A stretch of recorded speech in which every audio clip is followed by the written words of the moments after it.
یہ روزے کا حکم لوگوں نے سمجھا، اس کی صراحت کوئی نہیں تھی، لیکن لوگ جو ہے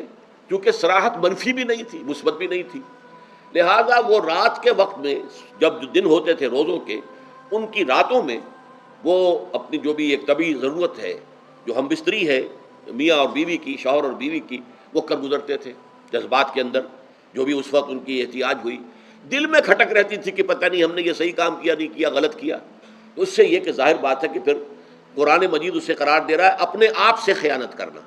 جب انسان اپنے ضمیر کے خلاف کوئی بات کر رہا ہو تو چاہے وہ بات صحیح ہے لیکن وہ اسے گناہ سمجھ کے کر رہا ہے تو اس نے تو گناہ کیا،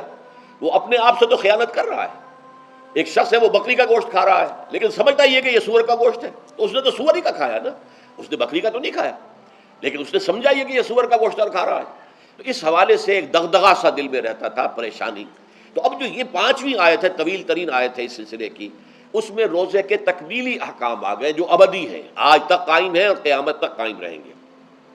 فرمایا احل لکم لیلۃ الصیام الرفث الی نسائکم، اے مسلمانوں روزے کی راتوں میں تمہارے لیے حلال کر دیا گیا ہے اپنی بیویوں سے اپنی خواہش کا پورا کرنا. رفث الی نسائکم ہن لباس لکم وانتم لباس لہن، وہ تمہارے لیے بمنزلہ لباس ہیں، جیسے لباس کے اور انسان کے بدن کے درمیان کوئی حجاب نہیں ہوتا، ایسے ہی شوہر اور بیوی کے درمیان بھی کوئی حجاب نہیں رہتا. ہن لباس لکم وانتم لباس لہن. اور ویسے بھی ایک معنی میں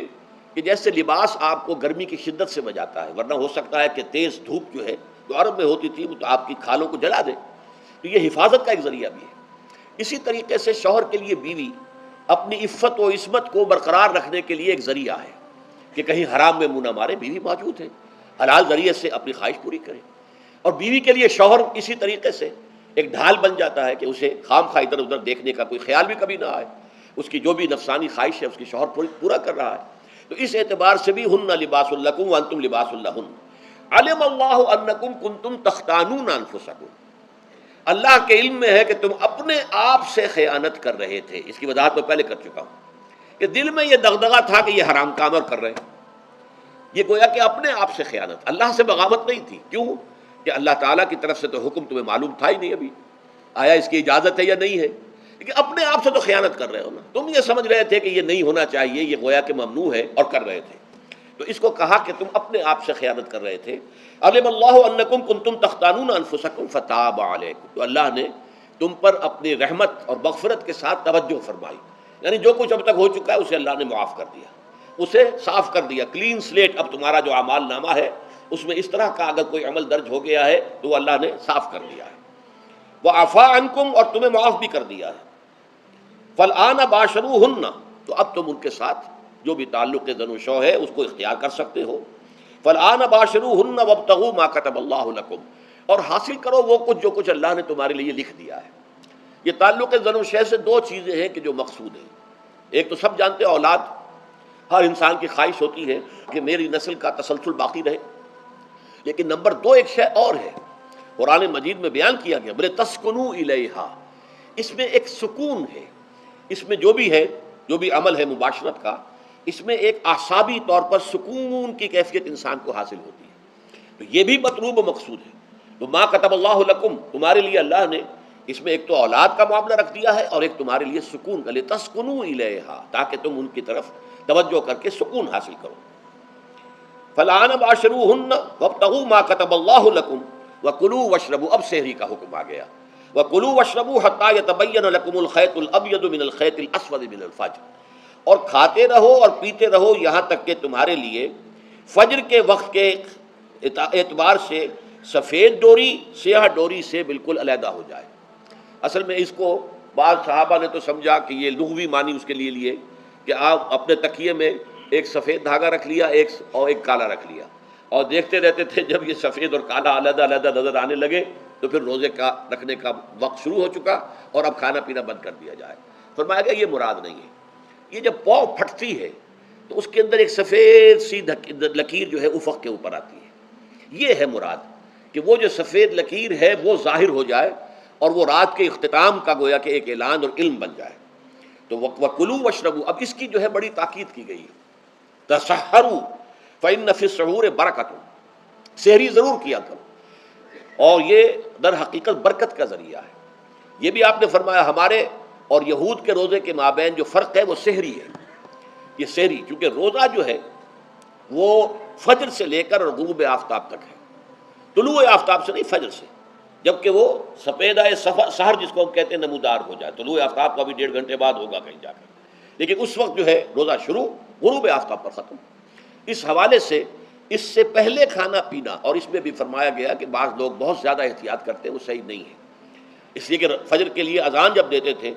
تو اس میں بعض حضرات ذرا جلدی کرتے تھے۔ حضور نے فرمایا کہ نہیں، دیکھو یہ ذرا جلدی کر دیتے ہیں، اگر تم میں سے کسی کے ہاتھ میں پیالہ ہے، ابھی وہ کچھ کھا رہا ہے، اذان ہو گئی ہے، تو وہ اپنا پیالہ پورا کر لے۔ اس میں بھی تشدد کی ضرورت نہیں،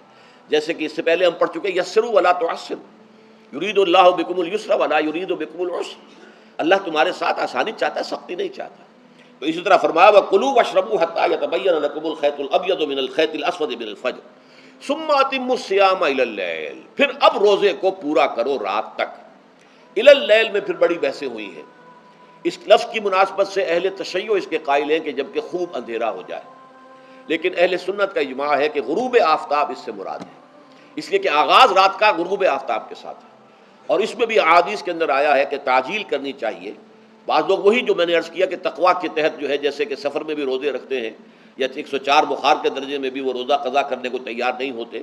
ایسے ہی وہ تاخیر کرتے ہیں اپنے تقوی کے حساب سے، کہیں ایسا نہ ہو، کوئی غلطی نہ ہو جائے، کہیں یہ نہ ہو جائے، کہیں وہ نہ ہو جائے، تو پھر اس کے اندر وہ افطار میں، تو آپ نے فرمایا کہ قوم جو ہے اسی وقت صحیح رہے گی جبکہ وہ افطار میں عجلت سے کام لے، یعنی سحری کے اندر بہت زیادہ جلدی کرنے کی ضرورت نہیں، اگر اذان ہو رہی ہے اس کے دوران بھی اگر کچھ کھا پی رہے ہو تو کھا پی لو، مکمل کر لو۔ اسی طریقے سے افطار کے اندر جو ہے وہ تاخیر کرنے کی ضرورت نہیں، سورج کے غروب کے ساتھ افطار کر لو۔ وَلَا تُبَاشِرُوهُنَّ وَأَنْتُمْ عَاكِفُونَ فِي الْمَسَاجِدِ، ہاں اپنی بیویوں سے تم مباشرت نہ کرو، تعلق زن و شوق قائم نہ کرو جبکہ تم مسجدوں کے اندر معتکف ہو۔ یہ اعتکاف کا ذکر ہو گیا۔ رمضان کے آخری عشرے میں یہ اعتکاف جو مسنون ہے کہ 21ویں شب سے شروع ہو جائے گا، یعنی 20واں روزہ ختم ہوا اس کے ساتھ یہ اعتکاف شروع ہو گیا، اور پھر اعتکاف مسنون جو ہے وہ جب تک کہ چاند نظر نہ آ جائے شوال کا، عید کا، اس وقت تک یہ اعتکاف جاری رہے گا۔ یہ ہے مسنون اعتکاف، اس کی کیا حکمت ہے وہ میں بعد میں عرض کروں گا۔ تو یہ حکمت جو ہے اس کے حوالے سے گفتگو بعد میں ہو جائے گی، لیکن یہاں یہ بتا دیا گیا کہ یہ جو رمضان کی 20 راتوں میں اجازت دی گئی ہے اپنی بیویوں کے ساتھ ہم بستری کی، وہ اس معتکف کے لیے نہیں ہے جو مسجد میں معتکف ہے۔ تو ہاں اس کی اہلیہ آ سکتی ہے وہاں ملاقات کے لیے، کسی مشورہ کوئی کرنا ہے بہت ضروری ہے، آ جائے، ملاقات ہو سکتی ہے، لیکن یہ کہ مباشرت نہیں ہو سکتی، وہ حرام ہے۔